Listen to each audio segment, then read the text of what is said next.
اشفاق، خیلی از جانان خوشم اومد. رحیم سلیقه خیلی خوبی داره، فقط منتظرم که تو تایید کنی. جانان راضی باشه من مخالفتی ندارم، تازه خوشحالم میشم. انشالله اونم موافقت میکنه.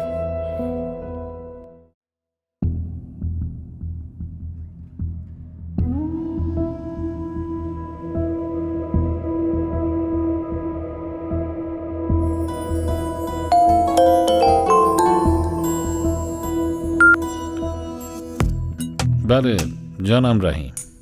الو پدر، الان کجایی؟